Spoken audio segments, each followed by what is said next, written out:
again, everybody, and welcome to another episode of the Experience Maker live show. My name is Dan Gingiss, the Experience Maker. I'm a customer experience keynote speaker, coach, author, and podcaster. And every week I get to be here and talk to another smart person in the CX space and hopefully bring you some great takeaways, as I love to do. Speaking of takeaways, I do want to remind everybody that I have a weekly newsletter. It's at cxnewsletter.com. You see by all the easy to remember URLs. And actually, this week's newsletter contains an article from our guest today that I'm very excited about. So I try to keep, I have one article that I write every week. I try to bring in other people's work because I really like curating content as well. And I'll share videos, upcoming events, other types of things. So once a week, and hopefully you will come and join us. So my guest today is a really interesting guy with a really interesting background. I can't wait to have you meet him and learn more about him. He is the principal of Zeisler Consulting and the author of the new book, We're Doing CX Wrong and How to Get It Right.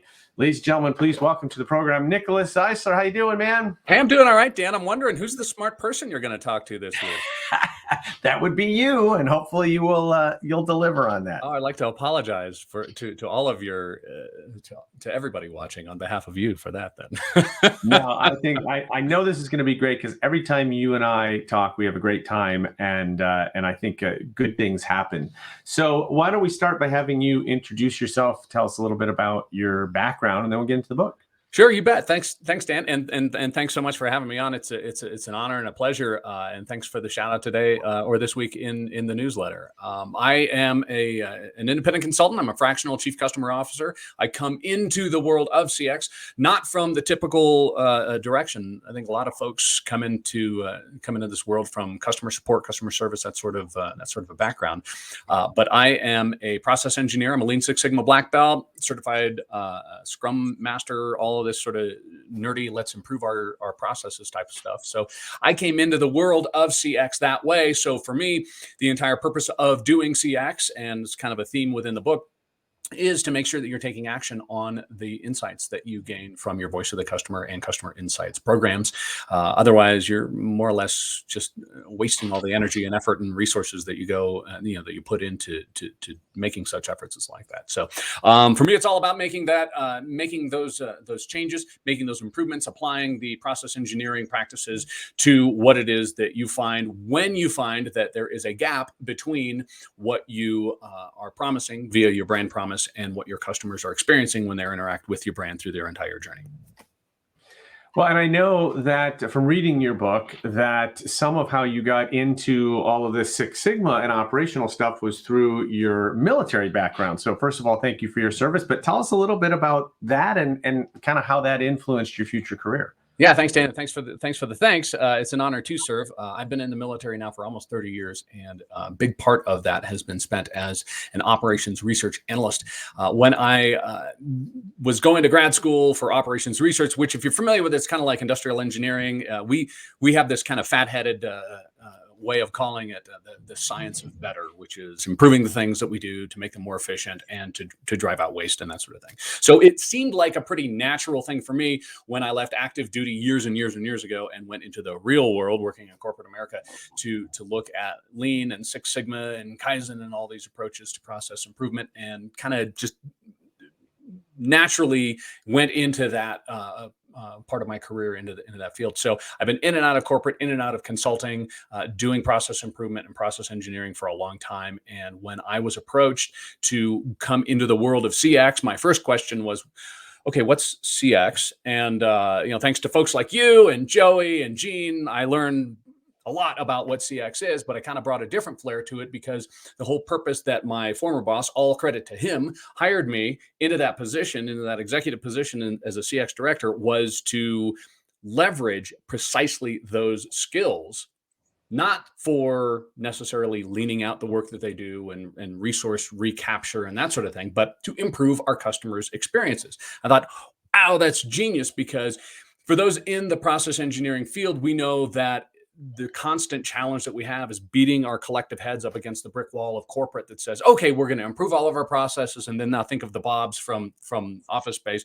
And then we're going to come in and lay off a whole bunch of people because we've realized how to do things leaner and more efficiently. And so therefore we don't need all these people. So those of us in that field, black belts like myself, are constantly struggling against leadership who wants to do that, wants to use these tools and then lay people off. So imagine how refreshing and frankly, it was inspiring to have somebody come to me and say, we want you to come to our company and do this for us, not even for the purpose of making ourselves more efficient, but for the purpose of making our customers' experiences better. So for me, as far as customer experience has been, it's always been about taking action on what you learn so that you can improve your customers' experience. So help me draw the line here, because I agree with you. When you hear lean and Six Sigma and lean departments within companies, usually those guys, when they come around, you're like, uh-oh, they're looking for cost savings. They're going to have our heads, or they're going to, figure out a way to take some resources away because we got to be more efficient. How do you take that mentality, that way of thinking, that skill set, and turn it around and focus it on improving experiences? Well, actually, Dan, that's great. It has to do with the approach from the other end. It's not so much taking Lean Six Sigma and cramming it into CX. I think, and this is part of the book. By the way, the best part of the book is the foreword anyway. I mean, if you get the book, read it only if for no other reason for the foreword. This brilliant foreword was written. But the inspiration actually for the book itself was an acknowledgement that I think a lot of the folks in the CX industry, and especially folks like me, independent consultants that are looking for work and trying to sell the idea of let's do CX within your company, are coming at it from the wrong perspective themselves. I think from the process engineering perspective, those of us who are practitioners in Lean and Six Sigma and so forth are always excited about going into environments where companies don't want to just do it and then fire half the people. So for us, we're excited about doing that sort of thing. So when I stand up a CX team and when I hire process engineers and when I'm looking at people to come on board, there's an excitement. So it's not about challenging the process engineering world to see it from the customer's perspective. It's quite the opposite, because so many, and this is really the big part of what we're doing wrong, so many folks in the CX industry are pounding their feet and pounding the table about how there's this great return on CX and how you get this ROI and you'll make all this money and 1 point of NPS is going to result in X% of revenue increase or sales or market share or something like that, when really the whole purpose of CX should be to align your brand promise with your customers' experiences. More than anything else, I think that's what a lot of folks in the CX world are getting wrong. So while we might look at the cold-hearted, nerdy, analytical types within the process engineering field and say, well, how do you get those folks to start thinking from the customer's perspective? Frankly, I think there's a lot more reflection in the CX world that we need to participate in and recognize that, the reason that we have CX isn't necessarily this return and sales and revenue. The reason we have CX is because it should be part and parcel to running an organization in the first place. For example, when people say, what's the ROI of CX? I always turn around and say, well, let me take that question from a different perspective, from a different angle. If your customers' experiences were perfectly aligned with your brand promise, your mission, your values, your vision, and your corporate principles, and your customers reflected that back to you and said to you, yeah, I can see that ABC Amalgamated Incorporated LLC is definitely dedicated to their corporate principles. Do you think that would result in good business? Do you think that your revenue would increase? Do you think that your sales? Do you think that your customer retention would go up? And obviously, everybody believes in these things. And so when I ask a question like that, all around the room, yeah, absolutely, I do. We put a lot of thought, we put a lot of energy into developing our mission and vision statements. We really do believe in those. Okay, great. Well, you've sold yourself on the ROI of CX, because without promising a direct return, what you're doing is making CX something that is intrinsic in your organization in the first place. Every business leader will tell you that it's incredibly valuable. It's totally important. You can't get off the ground if you're not recruiting and hiring and retaining and developing great talent, right? So that's why you never hear the chief HR officer explaining his or her ROI, right? I mean, everybody's got a budget. We can't go to that career fair, sure, but there's not a defending your own existence when it comes to these things that are obviously part of a well-run organization. I like the question that you ask people because it does result in that obvious yes. I think you can also turn around and say, hey, let's just imagine a different scenario here. What if your company didn't have any customers at all? How'd you be doing then, right? Yeah, that might impact your quarterly revenue. It might affect it. It might affect it. Hey, Jesse, thank you for being such a loyal watcher. He loves the comment on aligning CX with our promises to customers. Absolutely. Yeah. And here, many forget that that's what it's all about. Absolutely. And especially today, and I would say especially with millennials and Gen Zs who are really looking at the mission and vision of the companies that they're doing business with and care about their stance on social issues and care about their environmental footprint and all that sort of thing. That is becoming a much bigger part of the experience. And so the more we can connect it, I think the more people appreciate it.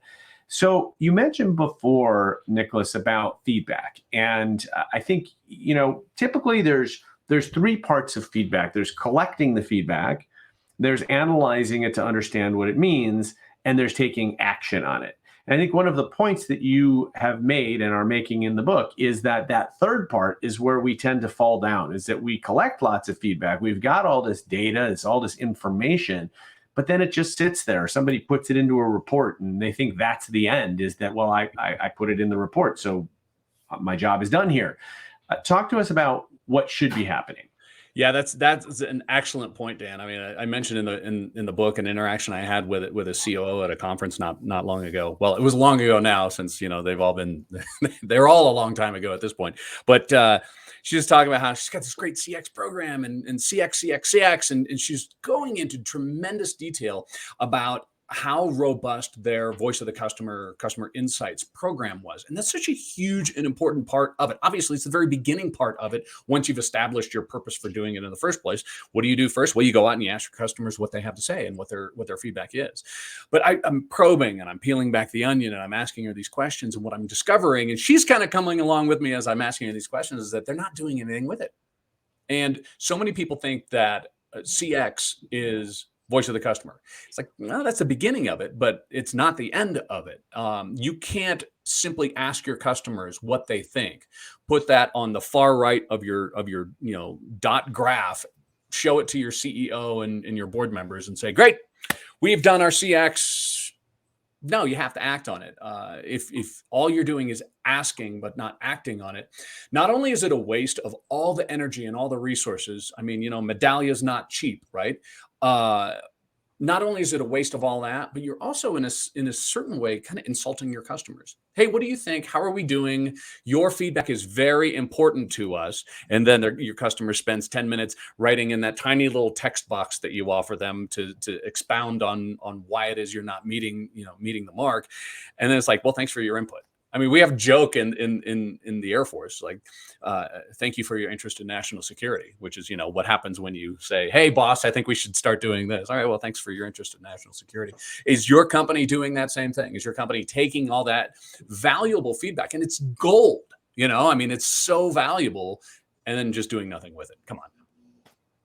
So let's break down the kinds of feedback we get, because I think one of the things that also gets missed is there's all sorts of different types of feedback and there's different things we can do with it. So let's start with maybe the not as ubiquitous positive feedback. Here's all the things that your customers think that you're doing well. What should we do with that? Well, amplify it for sure. I mean, one of the important things you have to do with positive feedback is share that with your team. Hey, look, this is, let's celebrate this. I mean, that's a relatively obvious thing, even if you're not acting on the feedback that you get. Everybody, if all they have is a voice of the customer program, will still celebrate when things look good, when their NPS goes up or whatnot, right? If you're getting positive feedback, ask those customers who clearly have a positive impression of you, what you still can do nevertheless to improve. I mean, I'm very greedy about negative feedback, even in, so always look for that, for that touch of gray, for the Grateful Dead reference there. Look for the ways, because the only reason you should be asking for feedback is that you're looking for something to take action on. And the emphasis, therefore, you say unfortunately or fortunately, should be where you can improve. If you're getting positive feedback, share that with your teams and celebrate it for sure. But even within that positive feedback, even in your 9s and 10s on your NPS, look for what you can improve.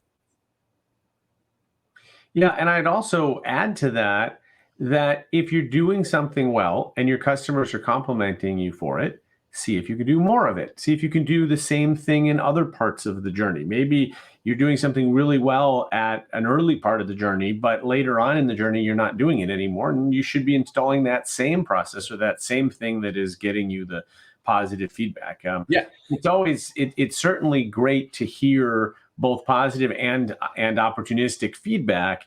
But both of them, I think you have to take action on. So let's flip over to the negative side. Okay, so now we've got a detractor. Something's going wrong. We've asked for feedback and we haven't delivered on that customer's expectations. What do we do? First of all, something. You have to do something. Anything. Don't just stand there. But I'll also say this, Dan, and this is an important thing too. And I always look for this opportunity to jump in here. We were talking about the positive feedback a second ago, whether we're talking about the negative feedback right now. It's important to make sure that you keep your feedback in context. You suck is never very helpful feedback, right? You suck because, on the other hand, is better feedback. The best feedback that you can get is what you're trying to accomplish, company, incorporated, LLC, you didn't accomplish, and here's how/why. The context is incredibly important. If you're asking NPS, which I think, frankly, if you don't stop it, you need to augment it with something better. Because if all you're asking is, where are we? You don't know where to go. So you have to dig further into what I call amplification data, right? But even before you get to how and why and tell us about the exact circumstances, you need to understand what's important to what you're asking about in the first place. And goes back to that whole, why are we doing CX? The first question that you should bring up. If your reason, if your purpose for doing CX, which if you're doing it right, this should be the purpose, is to remove the misalignment that might exist between your customers' experiences and your brand promises, well, hell, you should be asking that question. You should be saying, hey, here's what we're all about. We strive to be, in your example, the eco brand. That's what we do. We are all about preserving the environment. We're all about using less resources. We're all about ecology and all of that. So put that in your survey. Ask your customers how well they feel you are living up to what that promise is. Same thing if you're a discount brand, same thing if you're a luxury brand, same thing if you're an ease of use brand. Then when your customers are replying back to you and saying, no, you're not the discount brand, you've got a competitor that sells something for less, you can understand, okay, well, if we want to be the discount brand, we need to find a way to squeeze those last pennies out. On the other hand, if you're telling your customers that we're all about the discount, we're about being the lowest cost, entry into this market, and your customers write back and they say, well, your quality's not that good. Well, that's not what we're promising in the first place, which is not to say to ignore that feedback, but you can prioritize those things, because if your other customers are saying you're too expensive, well, that's what your brand promise is. That's what you should be concentrating on in the first place. I think that it definitely makes sense, making sure that connection is there, because look, we can't be everything to everyone. And so we do have to promise something that is uniquely us. And then the expectation is we deliver on that. And if somebody isn't looking for that, not everybody is looking for the discounted option, right? Then that may not be our ideal customer, and that's okay too. But I think understanding who you are and who in your ideal customer is an important first step.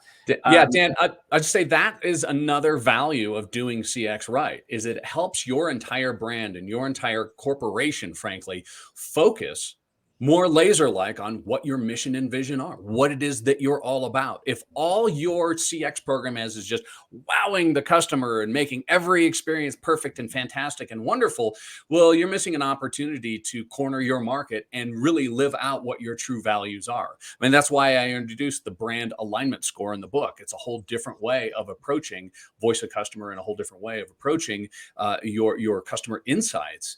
And it's focused on, well, doing CX right and doing it for the right purpose in the first place. Yeah, and I do want to say also, in terms of these metrics, especially NPS, we have to be careful because these are often metrics that are telling you how you're doing at a moment in time without telling you why. And we've all witnessed, the celebration that happens when our NPS score goes up. We all pat each other on the back and, make sure that gets to the CEO's desk. And then we've all watched the scurrying that happens when NPS goes down, and we try to rationalize it, or we blame it on the pandemic or bad weather or whatever it is. Yep. But the answer is we really have no idea. And so we have to supplement a number that tells you the how you're doing with some sort of qualitative why. And that generally is going to come through customer feedback. I do want to put a little bit of a promo in for my audio podcast called Experience This with Joey Coleman.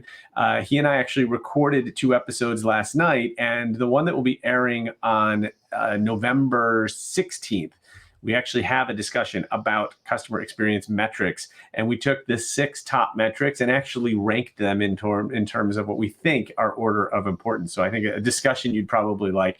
Yeah. Nicholas. And I'm sure brand alignment score is simply too new of an entry to made your cut. I know you and Joey are big fans of the brand alignment score, but but I would echo something that's important to you, is that it's easy to come in and just badmouth and trash talk NPS or CSAT or customer effort score, all praise to Matt Dixon and all that. But what I would say is there is a universal lacking. There is a universal shortcoming for every metric, and that is, it doesn't matter if all it is a number and you don't have any, as you're saying, Dan, if you don't have any underlying understanding of why you are where you are, then it's not going to do you any good, because you can't, as you say, act on it, which is the meat and potatoes of a CX program in the first place. Yeah, absolutely. So Jesse has a question for you. What would you recommend when customers complain or want features that just simply aren't a part of your product roadmap? Well, I'd wonder why it's not part of my roadmap. And that's not to say customers want it, right? Yeah, it certainly should be. And obviously if a customer is asking for it, it should be, but I would go back again, because it's all about that core principle. Why are you here? If there's something that your customers are asking for, and there's a way that it makes sense within the framework of what your brand promise is, well, that should obviously be part of what it is that you're looking to add.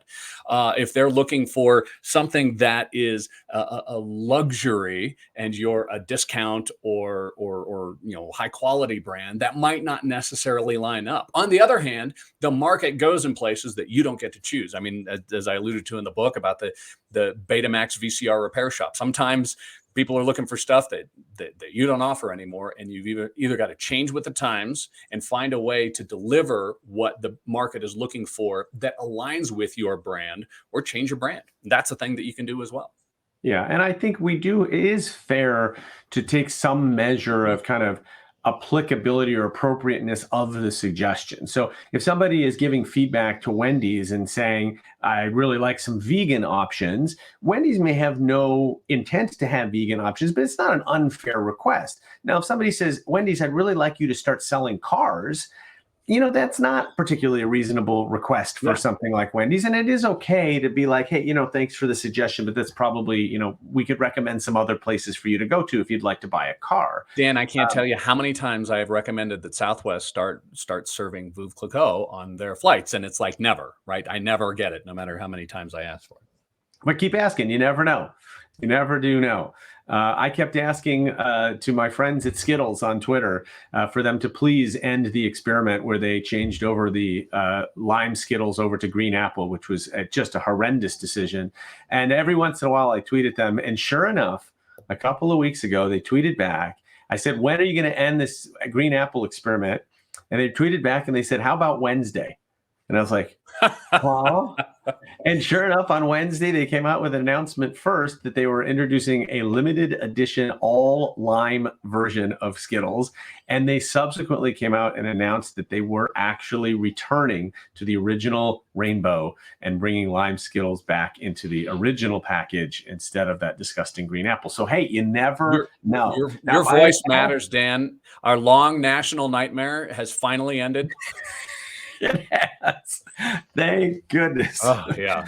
Now, look, if I was asking for anchovy flavored, I might get a slightly different response because maybe that isn't as reasonable as a request. So, Nicholas, we are coming up on time. This always is such a fast half an hour. How can people connect with you besides from going out and buying your new book?